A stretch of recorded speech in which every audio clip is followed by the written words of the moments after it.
नमस्कार साथियों। आज के अंक में आपका स्वागत है। मैं दिलबाग सिंह धनखड़। आपने देखा होगा कल हमारी दिल्ली सरकार कैबिनेट ने ईवी पॉलिसी को पुनः आगे बढ़ाया, एक्सटेंड किया है, उसको दोबारा से चालू किया है। बहुत अच्छी बात है। इलेक्ट्रिक व्हीकल पॉलिसी पे आज पूरा देश हमारा ध्यान दे रहा है। हर स्टेट में इसको लागू किया जा रहा है। काफ़ी इसमें सब्सिडी या कुछ छूट दे करके लोगों को प्रोत्साहित किया जा रहा है कि आप ईवी की तरफ आएँ, पेट्रोल डीजल को छोड़ें। बहुत अच्छी बात है कि इस पॉलिसी को दिल्ली में भी लागू किया गया है। लेकिन साथ में जो हमारी जब दिल्ली की सीएम आतिशी मार्लेना जी ने इसको पॉलिसी को अनाउंस किया, लोगों के बीच में लेके आई, उन्होंने कुछ फैक्ट्स भी, कुछ तथ्य भी रखे। जो तथ्य आपने भी सुना होगा, कुछ पेपर्स में भी देखा होगा, न्यूज़पेपर में भी, टीवी वगैरह में भी आपने देखा होगा।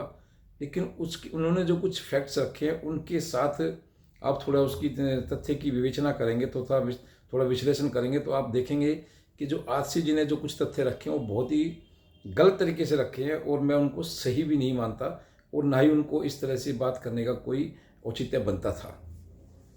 तो सबसे पहले हम बात कर लेते हैं। उन्होंने बताया कि 2019 में 20 में इस पॉलिसी को जब वो लेके आई तो केवल 4% व्हीकल का ही दिल्ली में कुछ सेल था। ठीक है। और वो ये भी बोलती हैं कि दिल्ली में जब ये पॉलिसी आई 19-20 में, तो ये पूरे देश में एक अच्छी पॉलिसी की तरह से को रखा गया। ठीक है। तो मैं मानता हूँ कि 2019-20 में जब आप ये पॉलिसी लेके आए, उससे पहले 5-6 साल पहले से आपकी सरकार थी, तो ये पॉलिसी आपको और पहले लानी चाहिए थी, जिससे कि दिल्ली में जो हर साल लोग पोल्यूशन से परेशान हो रहे हैं, वातावरण जो बिल्कुल ख़राब है, पर्यावरण का दूषित हो चुका है, लोगों को सांस लेने में दिक्कत होती है, खासकर बुजुर्गों को और बच्चों को तो बहुत ज़्यादा दिक्कत होती है। इन सब चीज़ों को देखते हुए मैं सीएम साहब से यही कहना चाहूँगा कि आपने जो समय का जो बताया है 19-20 का, ये आपको और पहले इसको करना चाहिए था क्योंकि आपकी सरकार थी। अब आप बोलते हैं कि 2023-24 में जो सेल है 4% से बढ़कर 14% हो गई, जबकि पूरे जो देश का एवरेज है वो 6% है। बहुत अच्छी बात है, हो सकता है। लेकिन साथ ही आपने ये भी बताया कि ये पॉलिसी 31 दिसंबर 2023 तक की थी। आपको ये जो बाकी जिसने भी 1 जनवरी या 1 जनवरी 2024 से जिन्होंने भी गाड़ियाँ खरीदी हैं, इलेक्ट्रिक व्हीकल जो खरीदे हैं, उनको सब्सिडी अब उनके सीधे अकाउंट में डाल दी जाएगी। अब इन दोनों तथ्य को, दोनों फैक्ट्स को आप जोड़ेंगे तो आपको इसमें कुछ गड़बड़ दिखाई देगा, क्योंकि ये 23-24 का आंकड़ा बता रहे हैं 14% से बढ़ गया है। लेकिन इसमें ये बताइए कि अगर लोगों को सब्सिडी दी जाती या ईवी पॉलिसी उस समय दिल्ली में लागू होती 2023-24 में, खासकर मार्च के बाद की फिगर हम जोड़ लेते हैं इसमें, अप्रैल 24 से अगर ये पॉलिसी लागू होती, क्योंकि फाइनेंशियल ईयर 23-24 का बोल रहे हैं, तो 23-24 का मतलब ये होगा कि आप 24 के 31 मार्च तक का फिगर आप ले रहे हैं। लेकिन अगर ये पॉलिसी हमारी उस समय लागू होती, खासकर जनवरी 24 में लागू होती और अभी तक भी लागू होती, तो जो ये 14% का आंकड़ा है ये काफ़ी आगे बढ़ जाता। ये आंकड़ा काफ़ी आगे बढ़ जाता और दिल्ली में जो एक ये हर साल जनवरी, फरवरी, दिसंबर में जो एक पोल्यूशन का, प्रदूषण का जो प्रकोप पूरी दिल्ली वासी झेलते हैं, शायद इसमें कुछ कमी आ जाती, लोगों को शायद कुछ आराम मिल जाता है। साथ ही दिल्ली की अर्थव्यवस्था भी काफ़ी मजबूत होती, क्योंकि दिल्ली को इसमें काफ़ी रेवेन्यू मिलता, काफ़ी इनको पैसा मिलता और दिल्ली के लोगों को एक व्हीकल की जो जब सब्सिडी थी वो भी दिल्ली के ग्राहकों को मिलती, उनको भी थोड़ा अच्छा लगता। साथ ही हमारे देश की जो एक अर्थव्यवस्था थी उसमें भी इस दिल्ली वासियों का काफ़ी एक सहयोग होता, क्योंकि दिल्ली वासियों को जिनको इलेक्ट्रिक व्हीकल खरीदना है, वो अगर दिल्ली में उनको सब्सिडी नहीं मिल रही है तो वो दूसरी स्टेटों में जाकर खरीदते हैं। देखिए, जिन्होंने ईवी खरीदना है वो खरीदेंगे, चाहे दिल्ली से खरीदे, हरियाणा से खरीदे, यूपी से खरीदे, पंजाब से खरीदे, कहीं से भी खरीदें, लेकिन वो लोग ईवी पॉलिसी का फ़ायदा उठाना चाहते हैं, सब्सिडी लेना चाहते हैं। इस वजह से वो दूसरी स्टेटों से भी गाड़ियाँ खरीद कर ला रहे थे, खासकर दिल्ली वासी। तो इस तरह से आप देखेंगे कि दिल्ली की जो एक जो सेल थी वो भी कम हुई है। दिल्ली में जो शोरूम खोले बैठे जो कंपनियां हैं उनको भी काफ़ी नुकसान हुआ है और साथ ही दिल्ली वासियों को भी दूसरी स्टेटों से गाड़ियां लेके आए हैं, उनको भी दिक्कतों का सामना करना पड़ा होगा। बिल्कुल सही बात है, क्योंकि आप गाड़ी कहीं से खरीदते हैं, फिर बाद में रजिस्ट्रेशन दिल्ली का कराते हैं या थोड़ी कागज जो डॉक्यूमेंटेशन वो बढ़ जाती है। तो इस तरह से दिल्ली के जो लोगों के साथ जो ये पॉलिसी को 11 महीने से लागू नहीं किया गया, यह ना करके बहुत बड़ा कि दिल्ली का भी जो रेवेन्यू को काफ़ी नुकसान हुआ है और दिल्ली के लोगों को भी काफ़ी परेशानी हुई है।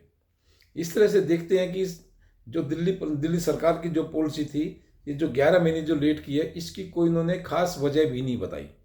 इसकी खास वजह इन्होंने नहीं बताई, केवल एक छोटी सी बात कही है कि भाई हमने मार्च में पॉलिसी को लागू करने की कोशिश की थी, तो इसमें छोटी मोटे ऑब्जेक्शन की वजह से इस पॉलिसी को रोक दिया गया। अब ये मार्च की बात कर रहे हैं, इसका मतलब कि ये मार्च तक भी 3 महीने ऑलरेडी लेट हो चुके थे। अब मार्च तक भी 3 महीने लेट हो चुके थे, उसके बाद भी ये दूसरे पर आरोप लगाने की कोशिश कर रहे हैं कि इनकी वजह से, इनके ऑब्जेक्शन की वजह से ये पॉलिसी रोकी गई।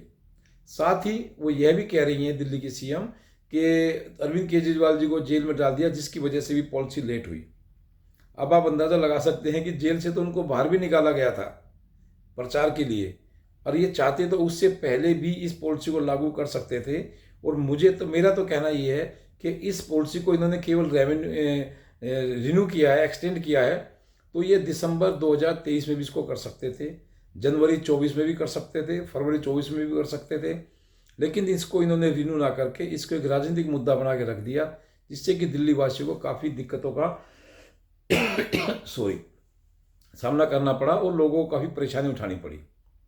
साथ ही वे एक बात और भी बोल रहे हैं कि दिल्ली में जो दिल्ली की जो व्यवस्था है, खासकर ईवी की व्यवस्था है, वो पूरे स्टेटों में, पूरे इंडिया में सबसे अच्छी है, जबकि इसके बारे में उन्होंने कोई फैक्ट्स, कोई तथ्य नहीं दिए। तो इस तरह से मैं मानता हूँ कि ये कोरी केवल बातें, लुभावनी बातें करके, बयानबाजी करके दिल्ली के लोगों को गुमराह करने की कोशिश कर रही हैं, दिल्ली के लोगों को मूर्ख बनाने की कोशिश कर रही हैं। लेकिन जिन लोगों को ईवी खरीदी है, जिन लोगों ने ईवी खरीदी है और वो 11 महीने से उनको सब्सिडी नहीं मिली है, वो इनकी बातों में नहीं आने वाले, या आम पब्लिक भी इनकी बातों में नहीं आएगी, क्योंकि ये बिल्कुल साफ दिखाई दे रहा है कि भाई आपको पॉलिसी लागू करने से किसी ने नहीं रोका। जब आपने चाहा, आपने एक दिन में पॉलिसी लागू कर दी। अब कल की कैबिनेट में इन्होंने पॉलिसी को बिल्कुल रिन्यू कर दिया है, तो अब इनको किसी ने नहीं रोका। क्यों नहीं रोका? ये कोई इनको रोकना ही नहीं चाहता, क्योंकि ये कोई ऐसी पॉलिसी नहीं जिसको कोई रोके, कोई इसमें कोई ऑब्जेक्शन हो। यह पॉलिसी ऑलरेडी बनी हुई है, उसको केवल रिन्यू करना था, केवल उसको एक्सटेंड करना था। उसमें कोई नई चीज़ जमा घटा नहीं करनी इन्होंने, और ना ही कोई की है। तो इस तरह से इन्होंने जो बोल रहे हैं कि भाई दिल्ली के लोगों को एक फ़ायदा देंगे, मुझे लगता है ये केवल एक पूरी राजनीति का एक वो है, क्योंकि आप लोगों को पता है अभी फरवरी में इलेक्शन है, दिल्ली विधानसभा के फरवरी 2025 में इलेक्शन है। मुझे लगता है उसी को देखते हुए जो एक छोटे छोटे जो लोगों को प्रलोभन या बयानबाजी करके आम आदमी पार्टी अपना ग्राफ बढ़ाने की कोशिश कर रही है, वो ग्राफ जल्दी से इनका बढ़ने वाला नहीं है, क्योंकि अब आम पब्लिक भी इनसे इतनी खफा हो गई है कि पता चल गया कि ये लोग कुछ नहीं कर रहे, केवल बयानबाजी कर रहे हैं। इसके साथ ही मैं अभी आपको पता भी होगा, जो कैलाश गहलोत जी हैं, जो दिल्ली के जो परिवहन मंत्री थे, उन्होंने पीछे इस्तीफा भी दिया। उस इस्तीफे में उन्होंने कई बात रखी, शीश महल की बात रखी, और भी दिल्ली की कई चीज़ों के बारे में बात रखी, जो कि काफ़ी एक सोचने का विषय था। लेकिन अभी उन्होंने परसों अपना इस्तीफा दिया है, जो दिल्ली के जो विधानसभा अध्यक्ष हैं राजनिवास गोयल जी को, उसमें उन्होंने साफ स्पष्ट लिखा है कि वो इस्तीफा क्यों दे रहे हैं। वो इस्तीफा दे रहे हैं कि दिल्ली सरकार जो इस समय चल रही है, वह अपना काम ठीक नहीं कर रही और लोगों को केवल गुमराह करने की कोशिश कर रही है। वह अपनी नीतियों से भटक चुके हैं। उन्होंने सीधा आरोप दिल्ली सरकार पर लगाया है कि अपनी नीति से वो भटक चुके हैं। तो उनके इस बयान को, उनके इस कथन को मैं दिल्ली की जो सीएम आतिशी जी हैं, जो उन्होंने ईवी पॉलिसी को दोबारा पूरे एक्सटेंड किया है, इससे भी मैं जोड़ के देखता हूँ। आप भी जोड़ सकते हैं, क्योंकि इन्होंने सिर्फ कोरी राजनीति की है।